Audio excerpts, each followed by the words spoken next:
Welcome to my channel. I'm here to talk about my experience of autism and how I see it comparing to the perception of autism and how it's categorized in the DSM-V, and just kind of explain my perspective and how I think some of the assumptions and the way that it's defined might not be exactly accurate to the perspective of an autistic person. I think a lot of the literature and things that are out there about autistic people don't really describe or represent someone's experience as they're told by Allistic people or non-autistic people, and it's more categorized by observable behaviors and not the internal experience of an autistic person. So that's what I do here, and today I wanted to talk about the concept of the double empathy problem and empathy in general, and my experience of empathy and the conversations that I've had about it with other people. So the double empathy problem, as it's classified, is basically a communication issue between how an Allistic person or a neurotypical person, Allistic being non-autistic and neurotypical person being not neurodivergent, so experiences empathy. So the difference between communication styles correlating with the expression of empathy between autistic people and non-autistic people and neurotypical people. So for me, I understand that there's multiple components of empathy, and there's cognitive empathy, which is really about thinking about somebody else's feelings and problems and being able to cognitively put yourself into the other person's shoes. There's emotional empathy, which is feeling the other person's feelings in yourself, in your body. So those are the two main things that I think about when I think about empathy. There's compassionate empathy too, which is taking, your understanding of that other person's experience and then doing something about it to help them. Whether that be in your words or your actions. So for me, as an autistic person, the thing that I don't really struggle with is emotional empathy, meaning feeling somebody's feelings. And that would be while the other person's experiencing those feelings, I can feel those feelings in my own body. And that's just because my heightened nervous system. So I have a heightened nervous system, and if somebody is experiencing their emotions and I'm seeing that embody their physical sense and their energy surrounding that experience is being emitted, I will then be feeling those feelings that they're having because it impacts my nervous system, and my nervous system would be attuned to their nervous system, and I would be experiencing those feelings within myself. That being said, I particularly, for myself, would feel like compelled to do something about it if I could. But I mean, I will say also there are times where somebody else's nervous system energy, if I'm feeling it and it's intense, might overwhelm my nervous system, and I might not be able to do something, or I might not know what the appropriate thing to do is. But if it's someone that I'm close to, and it's someone that I know, I usually will know what to do and do something in that time period. I know what to do in that time period if I'm seeing that person experience that emotion. But cognitive empathy is a different thing. And for me, cognitive empathy is more challenging. And it's not that I can't do it. It's not that I can't put myself in someone else's shoes. But it's really situation dependent. And if I have not experienced that particular situation before, I'm not going to be able to really put myself into some other person's shoes. I won't know what they're experiencing or what they've experienced, because usually cognitive empathy usually comes up for me, or where I see it not being something that I naturally am able to do, is usually in a situation where somebody is telling me about a past experience, or an interaction that I had with somebody where after they reflected on it, they are communicating to me like their experience of it. So this is kind of like a tricky thing, because I do tend to struggle with that a bit. Sorry about that. I had to pause because I walked by somebody's house where there was a lot of barking dogs, and I was kind of disrupted with my thoughts. So on cognitive empathy, I want to give an example where I feel like cognitive empathy was a factor, or where I feel like where my conceptualizing of a situation would have required cognitive empathy, and I needed it explained to me before I could really understand. I think this is where a lot of the criteria for the DSM-5 says like autistic people are lacking empathy, and it's like really not true, but we do tend to struggle or have delayed responses with the cognitive empathy component.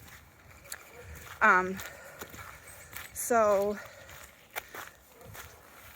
situation at work where I'm not going to go into the specifics or say anything about what I do, but basically a coworker had done a task, and I was responsible for reviewing the tasks and the work.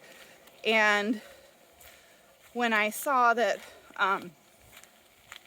the task that was completed wasn't done correctly, we have like guidelines on how things are supposed to be done, and I was following the guideline while I review these things and noticing that the way that this person did this task wasn't per the guideline. Didn't follow the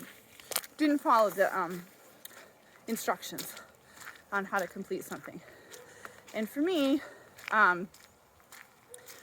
my way of thinking about this is, it's like, okay, this is the guideline, this is how it's supposed to be done. I'm responsible for like oversight and making sure that things are done correctly. So I went and I just like fixed the thing, and just like made it correct, like follow the guideline. I like followed up with the team, making sure that they understood the concepts of the guideline. And for me, that was like the extent of it. I didn't have any real like thoughts or feelings or like about how the other person would conceptualize this. It just didn't raise to my level of awareness. It just didn't. I just knew how something was supposed to be done, and it wasn't that way, so I just fixed it. In my head, that's what happened. Because in my awareness, if the same situation happened to me, where I did something incorrect, and somebody went in and fixed it, I'd feel like more like, oh, thanks for like doing something for me. I wouldn't feel like anything else but, oh, I didn't do the work correctly, and then the work was like corrected. Moving on, I would maybe try to do it the right way. And I would have a very little emotional involvement in it. So, that's what the situation was. What the other side of that was, my supervisor met with me because this person's work that I corrected went to their manager and their manager's manager, and like kind of like did directly complain about the fact that I had corrected their work. I don't directly supervise this particular person, I supervise the project. So my manager spoke with me about not overstepping my like roles, and like that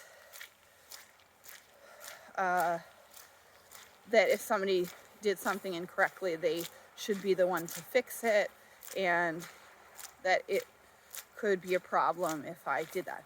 So for me, this was like extremely confusing, because I sort of was being spoken to by for making the work better. Like I was being corrected for doing my job correctly, or making the work better. So this is like seriously confusing to me, and I did not understand it at all. And nothing that my supervisor did really did help me understand, because I asked questions like, I showed him the guideline, I said this is how it's supposed to be done, and he didn't. He was like, it's not really about how it's supposed to be done. You did it. You were right in that the way that you described that it should be done is the way that's supposed to be done, and that person didn't do it correctly. So this is where it's like confusing to me, because we're getting into like obviously emotional territory. So I had to ask somebody, like a trusted person, why this happened. Why was I corrected for this? Or why did this discussion happen? It like frustrated me, and honestly I was really annoyed because it felt unjust to me, like the conversation. So I talked to my partner. He has ADHD, but he's also like a PDA profile person. And the one thing about a PDA person, they're classified as autistic under, you know, the guidance right now. It's not in the US, but outside the US. A PDA person is under the umbrella. It's like a subtype of autism. But the one thing about PDA means that it seems different to me than me. I don't feel like I really identify as a PDA person. That they tend to understand these social concepts better. And I don't know why. Maybe they have a more drive to understand people. Although I feel like I have a drive to understand people, but it's very much more on like this cognitive type, not like, it's not an intuitive understanding. He has like an intuitive understanding that I don't have for a lot of concepts, this being one of them. And I had this conversation with him. I was like, so this is what happened, and this is how it went down. And he was like, yeah, I totally agree with, you know, your perspective, but I'll explain why it happened. And he said, basically, this is about feelings surrounding territory and feelings surround intelligence and capability and what the perceived intentions of your actions were. So he said basically when you went in and corrected somebody else's work, it was like you saying, like you walking and into somebody else's house and like essentially like shitting on their floor and then like walking out, and kind of like it was like a way of communicating to them that they aren't smart enough because they didn't do it correctly and they didn't know the guidelines and you had the knowledge, and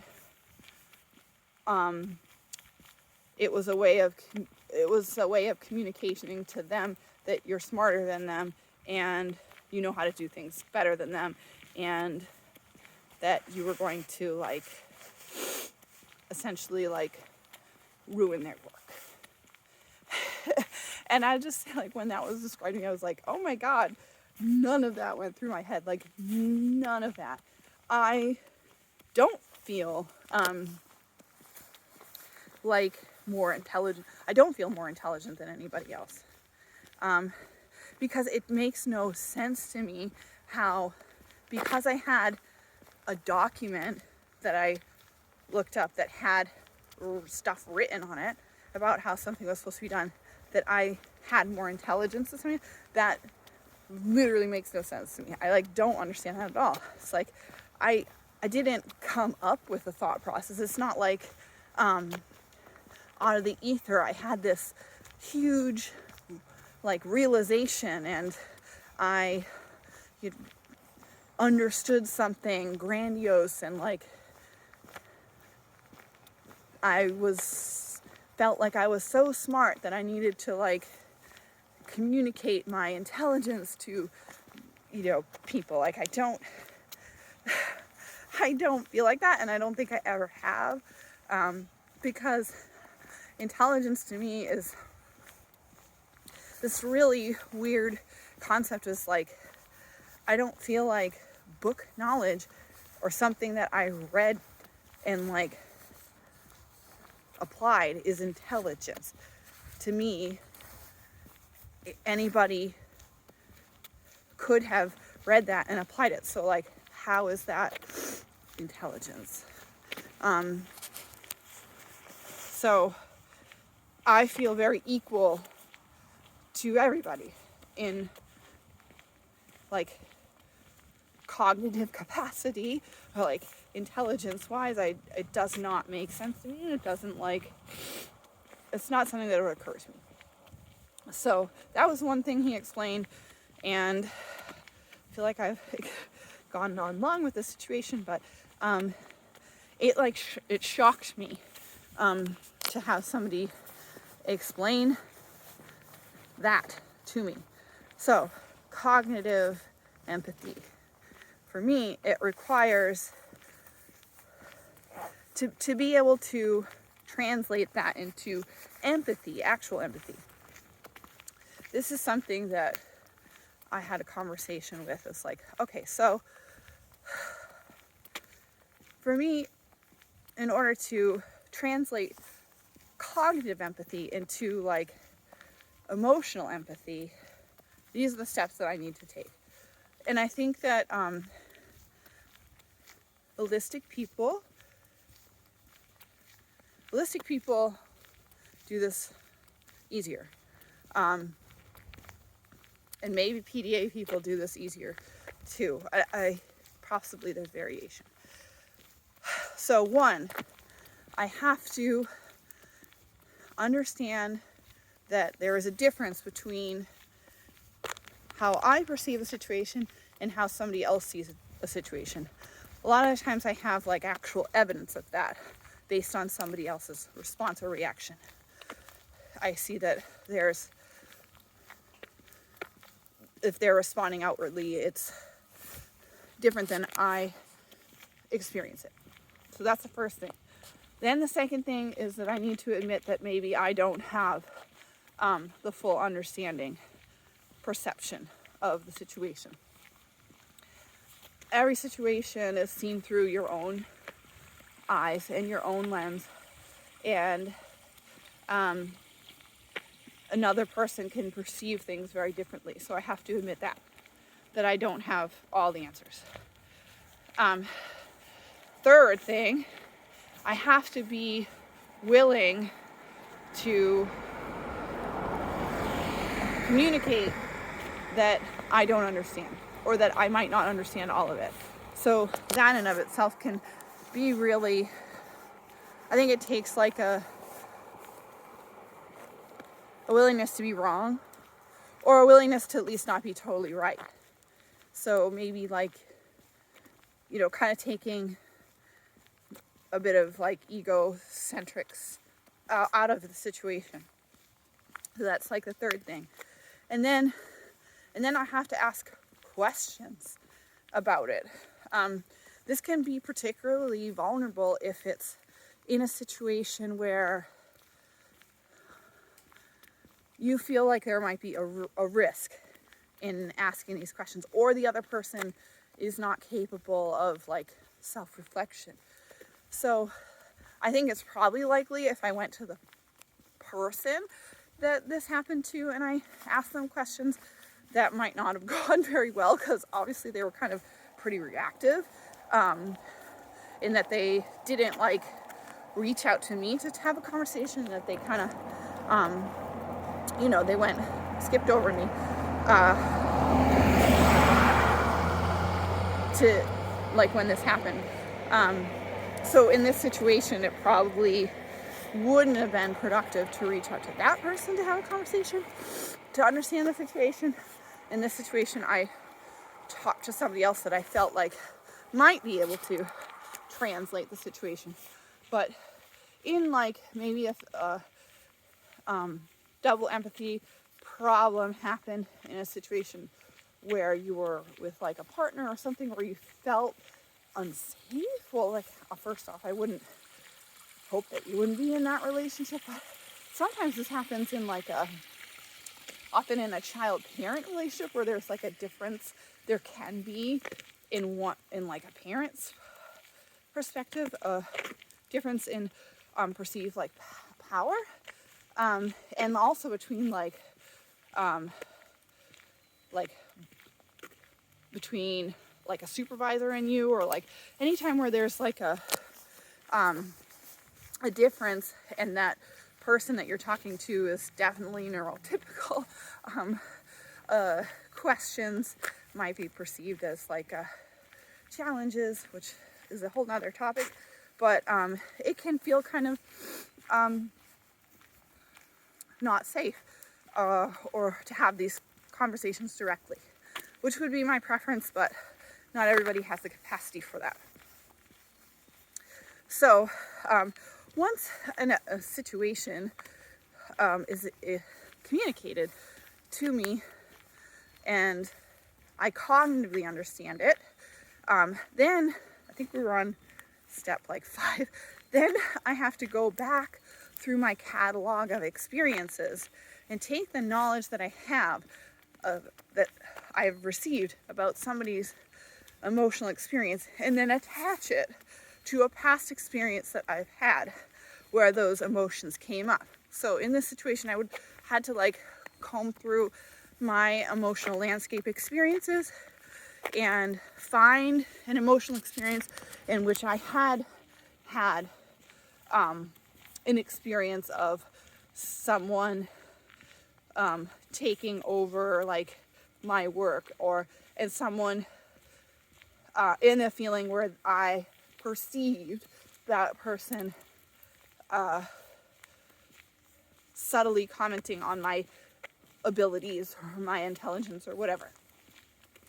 And then like experience that emotion in that space, like connecting the cognitive to the emotional empathy, bringing up the feelings that I felt when that situation happened, and then I would understand how somebody feels. And only then can I really, truly do the empathy thing. So that is like a situation that I had this situation where I feel like empathy, communication was like an issue. But I will say that I think once an autistic person does go through this process or is able to go through this process, they will be able to show up, one, like in the future, in ways in that particular situation, in the way that really helps make the whole situation easier. And they'll often show up in a way authentically that is really supportive of the other person. Because I think that autistic people do experience emotions really strongly, like really intensely. So if we can understand that emotion or label that emotion, and we know we've experienced it, it is like we do remember it pretty clearly, and we do not want to hurt people.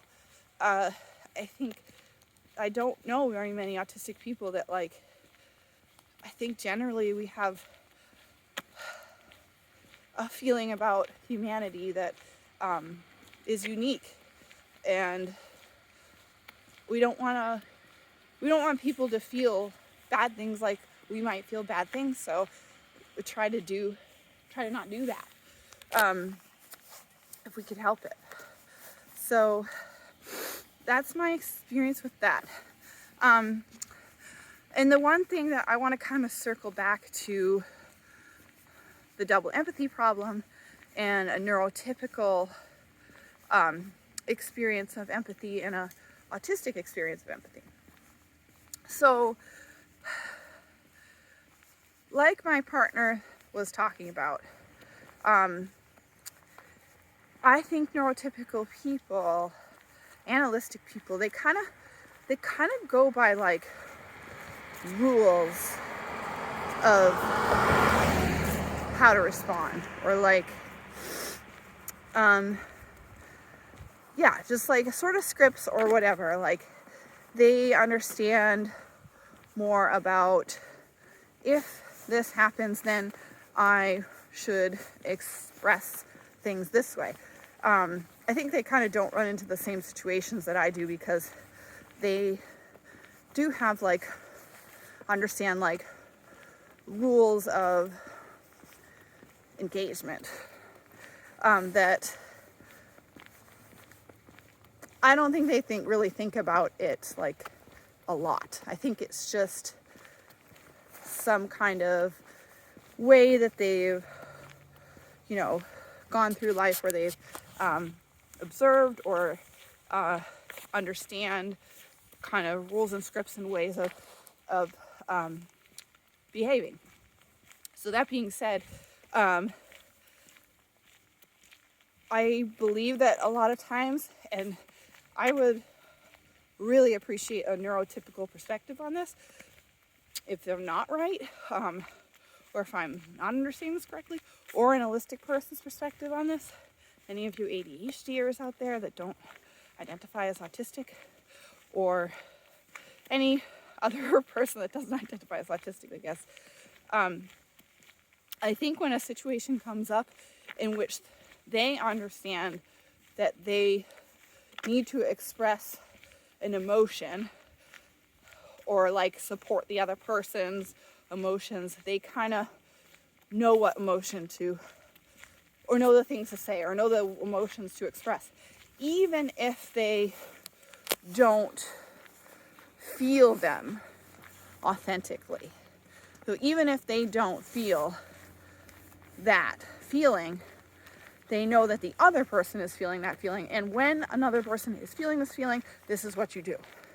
And I don't want to like be putting words on this like fake or something, because I don't think that neurotypicals or holistic people really do view it as fake. I think that they just automatically do this thing because that's what the social rules call for, and the social rules are really important.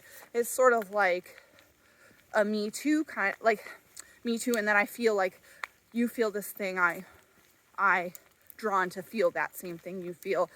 Like I'm gonna express that. Like I'm gonna express that. Like, oh, you're struggling. I can see that you're struggling. I understand what that must feel like. Even if in that moment they're not feeling like that, or they haven't been in that particular situation. It's sort of like a way of aligning with the other person. But autistic people don't tend to have a brain that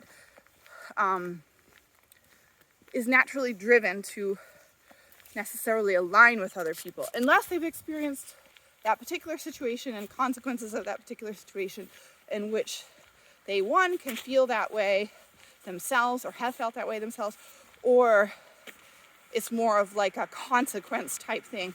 Like if I don't express this particular reflection of your experience, there would be consequences that would be detrimental to me to not, which I don't think that's healthy, but that's my perspective. So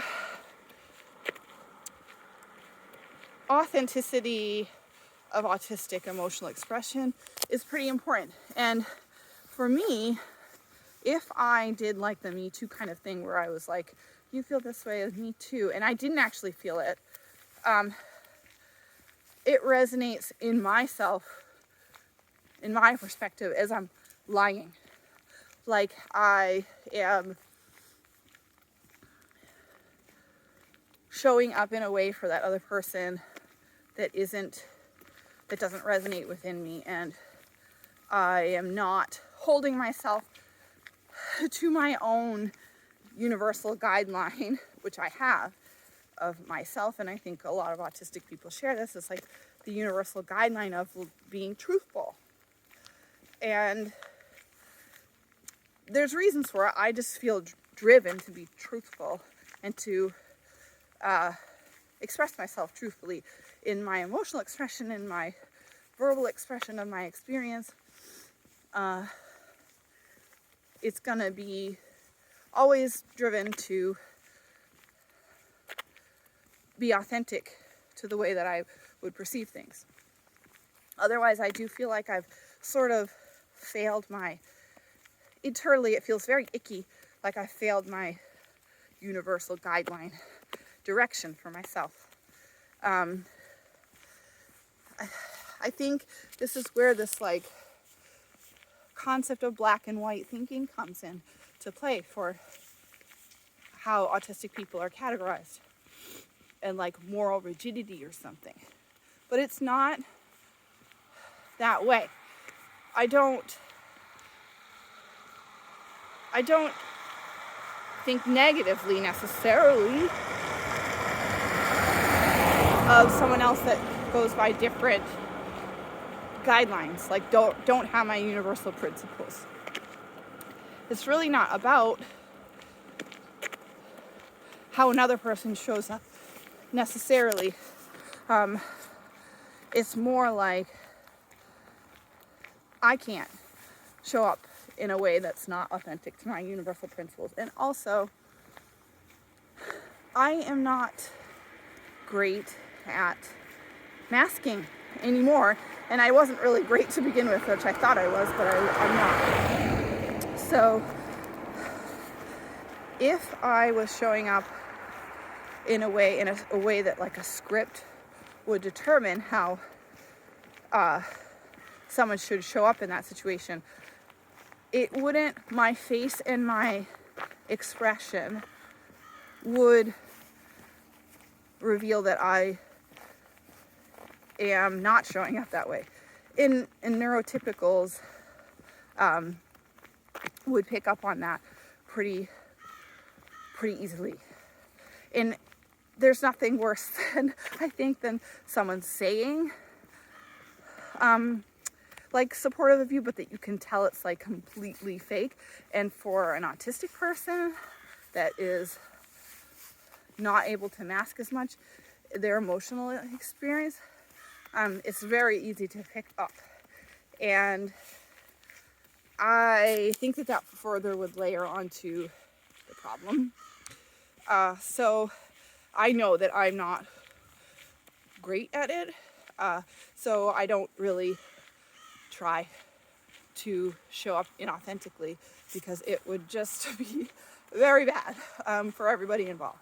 So I really do need to have someone's emotional experience or a situation explained to me specifically to be able to really understand it.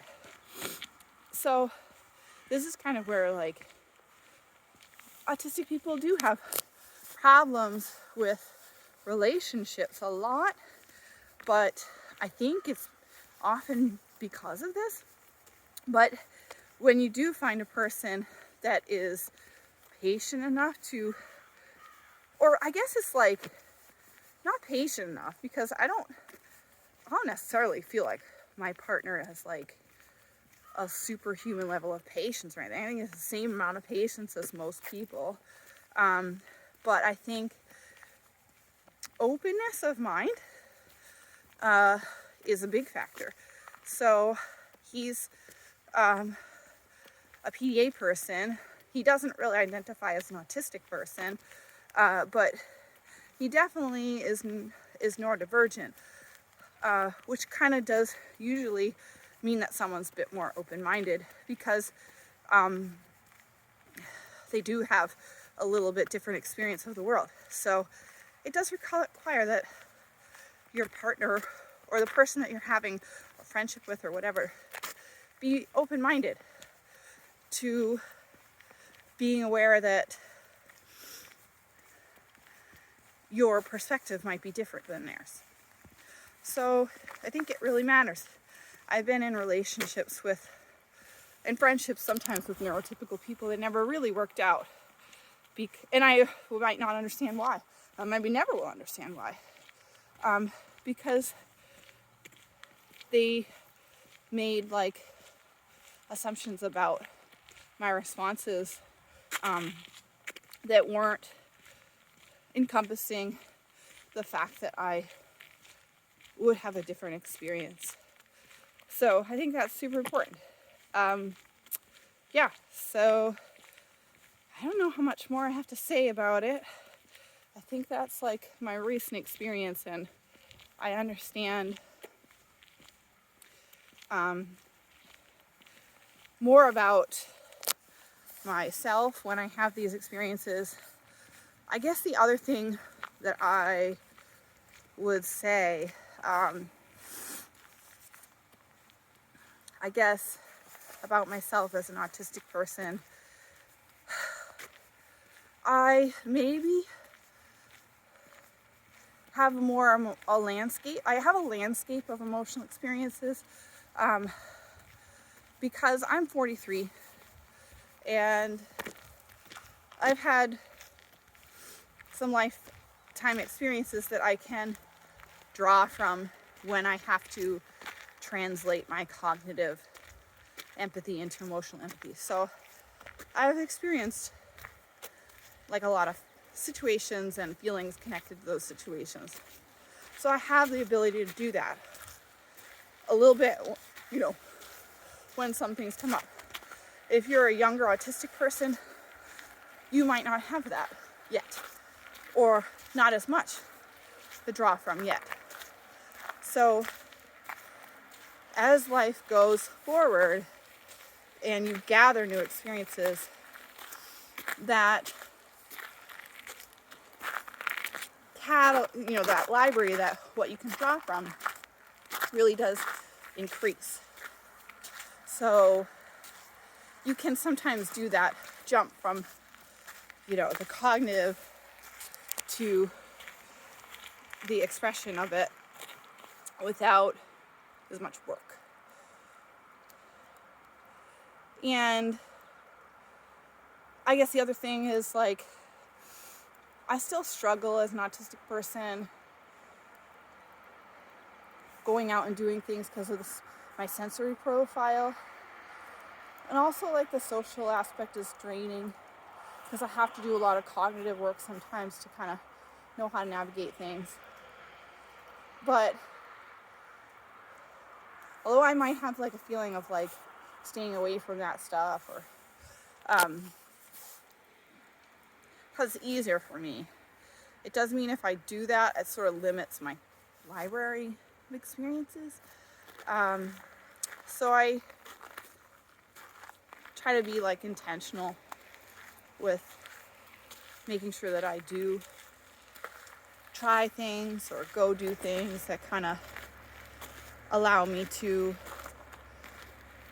be able to experience things with my accommodations or with people that I feel safe with. So I think not putting limits on myself just because I'm autistic is important. I'm recognizing that I might experience the world differently, but feeling like that's okay. And that having like at least one person in your life that can kind of like translate for you has been really, really helpful. Really helpful. Whether that's, you know, a friend or a romantic partner or, you know, a parent or guardian or whatever. I think it's really, really key for autistic people, an autistic person's health, and it's super hard to find that. And I haven't had that like a lot of my life, but yeah, it's like really, really helpful. So I don't know, I guess that's like all I have to say about it. I'm really interested to hear your responses.